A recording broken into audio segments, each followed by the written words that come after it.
Ito mga idol, disadvantage ng naka-solar. Yun o. Oh, may butas. Ito, tubig o. Yan o. Oh, di ba? Ere pa isa. Ayan o. Nakikita ko kasi yung ilalim nito, may tama yung mga ceiling natin. Kaya, katulad niyan. Kaya nasa itaas tayo ngayon. Umulan, na malakas. Kaya huli sila. So, meron naman tayong pangtakip. Pwede naman natin takpan dito. Pero mas maganda, takpan natin yan doon sa taas.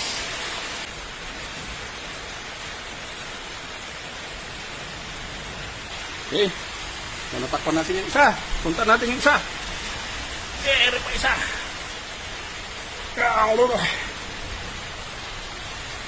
Yan o, meron din dito. Yan o, pangatlo. O, dito nang galing. Gumapang. May 3 leak tayo sa baba nito. So, ito yung isa.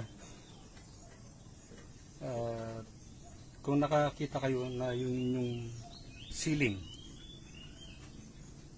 yung nakikita nyo na may kakaiba, may patak yun mga idol. So ito yung patak na nire-repair natin ngayon.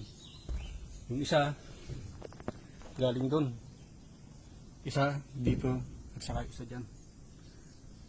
So ayusin nyo lang para di masira yung ceiling.